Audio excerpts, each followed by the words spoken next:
Knowledge express, જાણકારીની speed. નમસ્તે, હું પ્રાધ્યાપક શિરીષ કુલકર્ણી, વડોદરાની મહારાજા સયાજીરાવ યુનિવર્સિટીમાં ફેકલ્ટી ઓફ કોમર્સની અંદર department of accounting and financial મેનેજમેન્ટમાં પ્રોફેસર રહ્યો, હેડ રહ્યો.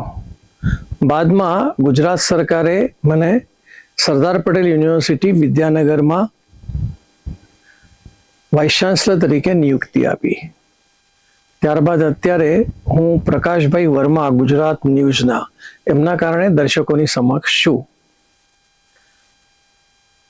આજે જે વિષય પર હું વાત કરવા જઈ રહ્યો છું એ આમ તો અતિશય ગંભીર વિષય છે. ભારતનું ભવિષ્ય આ વાત સાથે જોડાયેલું છે. 2014 અત્યાર સુધી પરાક્રમી વિકાસ આ દેશમાં થયો છે એ દેખાઈ આવે છે, પણ ખબર નહીં કેમ એવું કહેવાય છે કે વિપક્ષ હોય તો લોકતંત્ર મજબૂત રહે. હું એક ઉદાહરણ આપું છું. ગુજરાતની દરેક યુનિવર્સિટીમાં સેનેટ અને સિન્ડિકેટ મેમ્બર હતા. યુનિવર્સિટીના નિર્ણયમાં ઓપોઝિશન વાળા પણ રહેતા હતા, એટલે તગેદારી તરીકે સત્તાધારી લોકો ધ્યાનમાં રાખતા હતા કે ભાઈ આના પરિણામો શું આવશે એ વિપક્ષ તરફથી મળતા હતા, એટલે સાવધાન કરવામાં આવતું હતું. પણ હવે તો ગુજરાત યુનિવર્સિટીઝ કોમન એક્ટ આવ્યો એટલે હવે કોઈ સિન્ડિકેટનું ઇલેક્શન, કોઈ સેનેટનું ઇલેક્શન કંઈ છે જ નહીં. કેવળ ને કેવળ કુલપતિ અને સરકાર બે ભેગા થઈને આ સેનેટ અને સિન્ડિકેટ મેમ્બર્સની નિયુક્તિ કરે છે. એટલે જે કોઈ નિર્ણયો થાય છે, નિર્ણયો એમના મંતવ્યો મુજબ જ થાય છે. શું ભારતનું રાજકારણ એ તરફ જઈ રહ્યું છે ખરું? વિષય ગંભીર લાગે છે કે જેટલા તાત્કાલિક ભૂતકાળનું ઉદાહરણ જોઈએ તો કે ભાઈ બંગાળની અંદર તૃણમૂલ કોંગ્રેસ એ પાર્ટીના જેવું તૃણમૂલ કોંગ્રેસ હારી ગઈ, તૃણમૂલ કોંગ્રેસના હારવાના કારણે તૃણમૂલ કોંગ્રેસના નામથી વિજય મેળવનારા લોકસભાના સદસ્યો હવે એ જીતેલા ટીએમસીના નામથી, અને હવે એ પક્ષ પલટો કરીને બીજેપીની સાથે હાથ મિલાવ્યો છે. પક્ષ તો તૂટી ગયો. હવે જે વિધાનસભાના સભ્યો છે તૃણમૂલ કોંગ્રેસના, એમની પણ સ્થિતિ અત્યારે ખરાબ એટલા માટે છે કે એ લોકો જીત્યા જ નથી. બીજેપી જ 200ની ઉપર જીતી ગઈ છે. એમની પાસે આમાં છે શું પણ ખબર નહીં શું થશે આગળ તૃણમૂલ કોંગ્રેસનું. પણ અત્યારે તે તૃણમૂલ કોંગ્રેસ ટોટલી તૂટી ગઈ છે. હવે વિષય જો આપણે ઝારખંડ મુક્તિ મોરચાનો વાત કરીએ તો કેટલાક ઝારખંડ મુક્તિ મોરચાના સભ્યો એ એનડીએમાં જોડાઈ ગયા. નેશનલ ડેમોક્રેટિક એલાયન્સ, જેમાં મુખ્ય પક્ષ છે ભારતીય જનતા પાર્ટી. કર્ણાટકમાં કેટલાક કોંગ્રેસના સભ્યો બીજેપીમાં ભળી ગયા. પણ જો અત્યારે ડીકે શિવકુમાર મુખ્યમંત્રી બન્યા બાદ જો જોઈએ તો આપણને ધ્યાનમાં આવે છે કે જે રાજ્યસભાની ચૂંટણી થઈ એ ચૂંટણીમાં કેટલાક બીજેપીના સભ્યોએ એટલે ધારાસભ્યોએ કોંગ્રેસને મત આપ્યો. એટલે આવું પણ અત્યારે દેખાય છે. જગનમોહન રેડ્ડીની જે પાર્ટી છે હવે કેટલી રહી, એમાંથી કેટલાય સભ્યો તૂટીને બીજેપી તરફ આવી ગયા અથવા એનડીએ તરફ આવી ગયા. અત્યારે એની પરિસ્થિતિ બહુ જ ખરાબ છે. પંજાબની સ્થિતિ જો, શિરોમણી અકાલી દળ અને ભારતીય જનતા પાર્ટીનું સમન્વય હતું અને સત્તામાં હતા. આજે શિરોમણી અકાલી દળની શું સ્થિતિ છે? હવે તો ફરીથી હમણાં 2027માં જ્યારે વિધાનસભાનું ઇલેક્શન થવાનું છે, એ ઇલેક્શનની અંદર પણ શું થશે શિરોમણી અકાલી દળનું ખબર નથી. અત્યારે તો આમ આદમી પાર્ટી છે, પણ જો આમ આદમી પાર્ટીમાં જે રાજ્યસભાના રાઘવ ચડ્ડા સંસદ સભ્ય છે, એમને પણ પલટી મારી. અપેક્ષિત લોકસભાના સદસ્યો પંજાબના લઈને એ ભારતીય જનતા પાર્ટીમાં જોડાઈ ગયા. એટલે આમ આદમી પાર્ટી પણ પંજાબમાં તૂટી ગઈ. આમ દિલ્હીમાં તો છે જ. દિલ્હીમાં કેટલાક લોકો કદાચ એવું કહો કોર્પોરેશનમાં કાં તો વિધાનસભામાં એ તૂટી ગયા છે. તો આમ આદમી પાર્ટી પણ એક રીતે વિચાર કરીએ તો તૂટી ગઈ છે.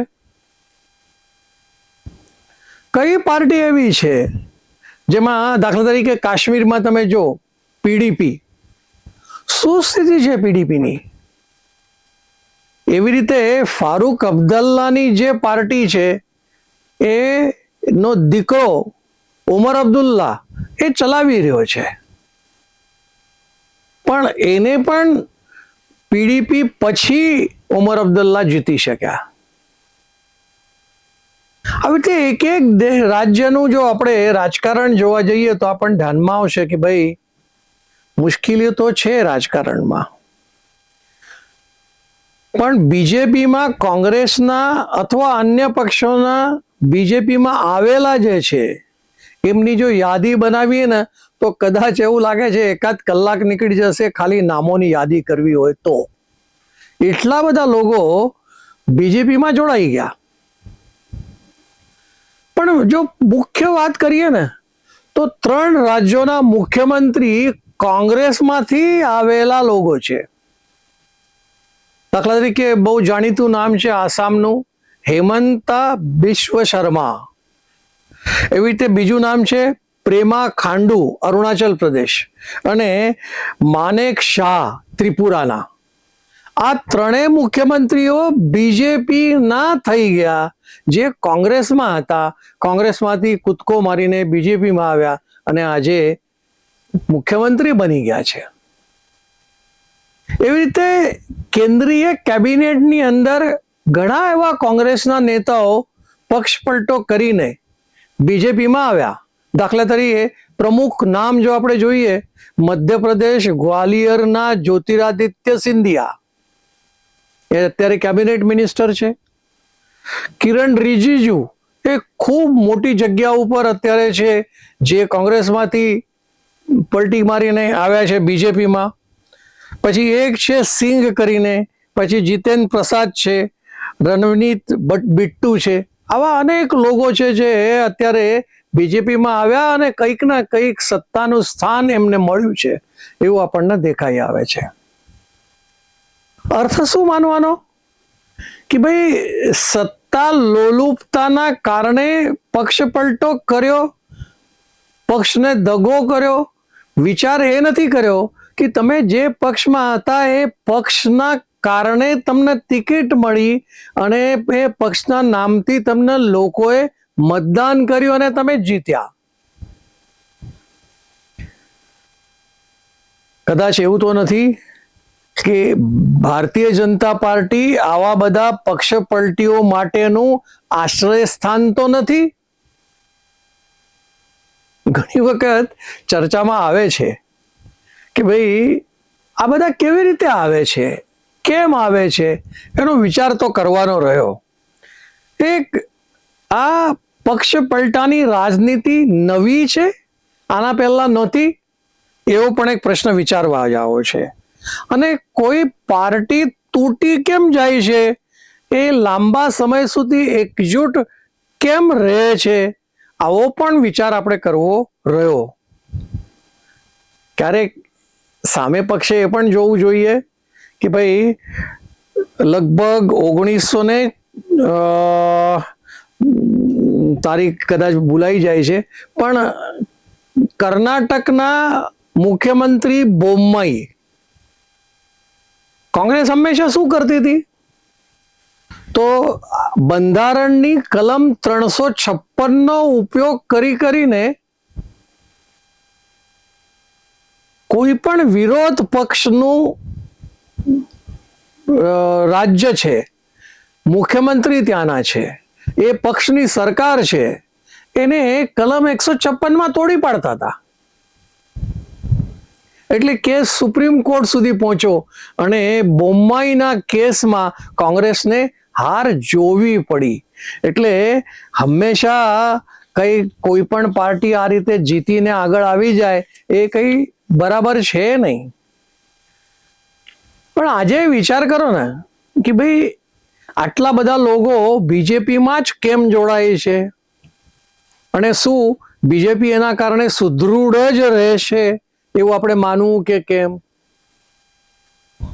જો ઘણી વખત એવો વિચાર કરો, એક મહારાષ્ટ્રના અજીત પવાર સ્વર્ગસ્થ, એમના માટે જ્યારે વિષય આવ્યો ત્યારે એમની સામે કેટલા બધા કૌભાંડો જોડાયેલા હતા.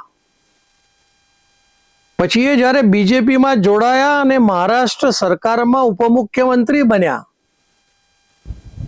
તો એ બધા કૌભાંડો જતા રહ્યા. હેમંત બિશ્વ શર્મા, એમની સામે પણ કેટલાક કૌભાંડો સામે આવ્યા હતા, પણ એ મુખ્યમંત્રી બની ગયા. આવા કેટલાક નેતાઓ જે બીજેપીમાં આવ્યા ત્યારે વિરોધ પક્ષ હંમેશા કહે છે કે ભાઈ તમારું આ વોશિંગ મશીન છે, કે જેવા વોશિંગ મશીનમાં ભ્રષ્ટાચારી, કૌભાંડીઓ, વ્યભિચારીઓ જ્યારે આ વોશિંગ મશીનમાં તમે નાખો એટલે શુદ્ધ થાય. ઘણી વખત આપણે નથી કહેતા, માં ગંગામાં સ્નાન કરો એટલે તમારા પાપ ધોવાઈ જાય, નર્મદા નદીમાં ડૂબકી લગાવો એટલે તમારા પાપ ધોવાઈ જાય. તો શું અત્યારે ભારતીય જનતા પાર્ટી ગંગા છે, નર્મદા છે, યમુના છે કે જેના કારણે એના બધા પાપ ધોવાઈ જાય છે એવું લાગે છે? પણ ક્યારેક એવો પણ વિચાર કરો ને કે ભાઈ ભારતીય જનતા પાર્ટીની પાસે એવા નેતાઓ નથી કે જે પોતે પણ સત્તા પર બેસી શકે. એમને જ્યારે ભૂતકાળમાં કાર્યાલયમાં ઝાડુ માર્યું હોય, ચા લેવા ગયા હોય, શેતરંજી પાથરી હોય, વોર્ડની અંદર જઈને ઝાડુ માર્યો હોય, એવા નિષ્ઠાવાન કાર્યકર્તાઓ જેમને વરેલું છે વિચારધારાને, વિચારધારામાં માનતા લોકો શ્રેષ્ઠ છે નહીં એવું નથી. વિચારધારામાં પણ એવા શ્રેષ્ઠ વ્યક્તિઓ છે, પણ શું કારણ છે ખબર નહીં. પણ હવે બીજો એ પ્રશ્ન વિચાર કરવો જોઈએ કે માત્ર આ પક્ષ પલટો કહીએ, પણ 3 પ્રકારના પક્ષો આપણે જોઈ શકીએ જે લાંબા ગાળા સુધી એમાં તૂટ આપણને જોવા નથી મળતી.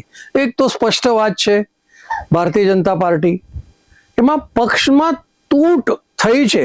મેં આટલી બધી વાતો તમને કરી, પણ ક્યારે કોઈ નેતા પલટી મારીને કોંગ્રેસમાં જતા રહ્યા હોય બહુ ઓછા પ્રસંગો છે. એક પ્રસંગ કદાચ આપણને ખ્યાલ હશે કે શંકરસિંહ વાઘેલા એ ભારતીય જનતા પાર્ટીના રાષ્ટ્રીય સ્વયં સંઘના સંનિષ્ઠ કાર્યકર્તા એમને 47 ધારાસભ્યોને એક સાથે લઈને પક્ષ પલટો કર્યો અને બીજેપીની સરકાર તોડી.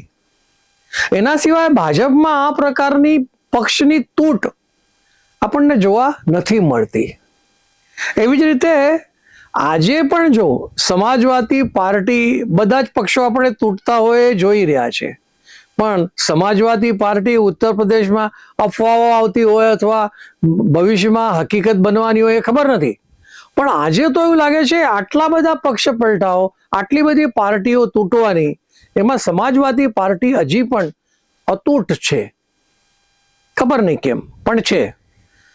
એની સાથે સાથે તમે જો ડાબેરી પક્ષો, ડાબેરી પક્ષોમાં પક્ષ તૂટ આપણને જોવા નથી મળતી. જો એ લોકો બેઇજિંગ, મોસ્કો, રશિયા, લેનિન આવા બધા વિચારધારાઓથી વહેંચાયેલા છે. એ વહેંચાયેલા હોવા છતાં જ્યારે વિચારધારા એક છે ત્યારે વખત પડે બધા જ પાછા ભેગા ને ભેગા જ રહે. બંગાળમાં પણ કેટલાય વર્ષો સુધી, 25-30 વર્ષ સુધી આ લેફ્ટ પાર્ટી જ, ડાબેરી પક્ષો પોતાની સત્તાઓ જમાવી રાખતા હતા. એવી જ રીતે જો કેરળમાં જો હમણાં પક્ષ ગયો ત્યાંથી, ડાબેરી પક્ષ, પણ ફરીથી એ નહીં આવે એવું કહેવાય નહીં, પણ અત્યારે તો પરિસ્થિતિ બધી જગ્યા ઉપર લેફ્ટ પાર્ટીઓનો રકાસ થઈ રહ્યો છે. પણ એમને ક્યારે પણ પલટી મારીને બીજેપીમાં જોડાઈ ગયા, પલટો મારીને કોંગ્રેસમાં જોડાઈ ગયા એવું આપણને મળતું નથી. એનું કારણ શું? બીજેપી હોય, સમાજવાદી હોય, ડાબેરી હોય, હંમેશા કોક વિચારધારા એને ગુંદરની જેમ ચોટાડી રાખે છે, એટલે એમાંથી બહાર નથી નીકળતું. ક્યારેક આપણને એક વિચાર આવે છે કે ભાઈ આ સત્તા સ્થાન પર રહેવું એટલે પક્ષ એક રહેશે, એવું આપણને ક્યાં ક્યાં દેખાયું? હમણાં તૃણમૂલ કોંગ્રેસ, એના પહેલા બંગાળમાં જ લેફ્ટની પાર્ટી સત્તા હતી ત્યાં સુધી બધું એક હતું. અત્યારે તૃણમૂલ કોંગ્રેસનો ફડચા થઈ ગયા છે. એક ભાઈ અભિષેક બેનર્જી છે, એનો કેટલો બધો વિરોધ છે. આજે હજારો કરોડ રૂપિયા એમની સંપત્તિ છે, જ્યારે હંમેશા આપણને જોવા મળતું હતું કે ભાઈ મમતા બેનર્જી એકદમ સાદા સરળ ગરીબ લોકોના સાથેના છે, તો આટલા બધા કરોડો રૂપિયા ક્યાંથી ભેગા થયા એમની પાસે? એ હવે એકાઉન્ટ્સ બધા ફ્રીઝ થઈ ગયા. આટલી પાર્ટીમાં તૂટ છે, આટલી બધી ગડબડ છે. વિમાનો ચાલે છે કલકત્તાથી દિલ્હી સુધી, પણ કલકત્તાથી દિલ્હી આવવા માટે અભિષેક બેનર્જીએ ચાર્ટર્ડ પ્લેન કરીને દિલ્હીમાં પહોંચ્યા. શું કામ? એટલે ક્યારેક વિચાર કરવો પડે કે ભાઈ આ પરિસ્થિતિમાં પક્ષને એકજૂટ રાખવા, એક જ જગ્યા પર રાખવા, જો સારામાં સારું જો ગુંદર હોય તો એ છે વિચારધારા. અને એ વિચારધારાના જ કારણે લોકો એક રહી શકે, અથવા તો સત્તા. સત્તા હોય તો બધા એક જ હોય, સત્તા જાય તો પાછા છૂટા પડી જાય, પણ વિચારધારાના કારણે લોકો છૂટા પડતા નથી. એટલે મેં શરૂઆતમાં જ્યારે તમને કીધું કે ભાઈ વિરોધ પક્ષ ન હોય તો શાસક પક્ષ પણ સમૃદ્ધ નહીં રહી શકે. શાસક પક્ષને પણ સમૃદ્ધ રહેવું હોય તો સામેવાળાનો આવાજ સાંભળવાની ઈચ્છા થાય, તૈયારી થાય, તાકાત રહે. પણ જો સામે પક્ષ જ ના હોય, વિપક્ષ જ ના હોય તો શું થશે? હા, માનું છું કે કદાચ અત્યારે જે વિષય ચાલી રહ્યો છે ને ભારતના આખા રાજકારણમાં, કે મહિલાઓ લોકસભામાં કે રાજ્યસભામાં 33% સંખ્યામાં મહિલાઓને સશક્ત કરવા જોઈએ, એમાં કોઈ બેમત નથી. પણ એના માટે જે આવશ્યક લોકસભામાં સદસ્યોની સંખ્યા જોઈએ છે એ સંખ્યા ભારતીય જનતા પાર્ટી પાસે નથી. બધી જગ્યા ઉપર આ એક મુદ્દો આવે છે કે ભાઈ એના માટે જ તો નથી કરતા કે ભાઈ આવી જાઓ અને અમારી સંખ્યા બળ વધારો. આવી સ્થિતિમાં જો થતું હોય તો આપણે 33% મહિલાઓને તો જવા દો, એ તમે તો પાસ કરી દીધો છે, પણ આજની તારીખે પણ 20 વિધાનસભાની ઇલેક્શનોની પૂર્તતા થઈ ગઈ છે. બધા ઇલેક્શનો પૂરા થઈ ગયા. એમાં ભાઈ તમે લોકોએ કેટલા ટકા મહિલાઓને ટિકિટો આપી? જો મહિલાઓને ટિકિટો આપવા વાળું મોટામાં મોટો પક્ષ હતો તૃણમૂલ કોંગ્રેસ. સરવાળે જે આ ઇલેક્શનો પત્યા એ ઇલેક્શનોમાં 10% જેટલું જ મહિલાઓને આરક્ષણ મળ્યું છે. એટલે 33% તમે ક્યાંથી લાવશો એ પણ એક પ્રશ્ન છે. એટલે અત્યારે વિચાર કરવાની જરૂર છે કે ભાઈ વિચારધારા સાથે જોડાયેલા લોકો સત્તામાં જાય એવી આવશ્યકતા છે. અને વિચારધારા હોય તો ગુંદર વિચારધારા છે, એ તમને પકડી રાખશે, તમારી પાર્ટીને એક રાખશે, નહીતર સમસ્યાઓ આવી શકશે. સત્તા છે ત્યાં સુધી આ તમારી સાથે, સત્તા નહીં હોય ત્યારે તમારાથી પાછા જ્યાં હતા ત્યાં પાછા ભેગા થઈ જશે, એવી મારી લાગણી છે. તેથી ભવિષ્યમાં આ વિષયમાં આપણે એક નાગરિક તરીકે, એક મતદાતા તરીકે પણ આપણે વિચાર કરવાનો રહ્યું. એ જ વાત સાથે હું મારી વાણીને વિરામ આપું છું. આભાર. નોલેજ એક્સપ્રેસ, જાણકારીની સ્પીડ.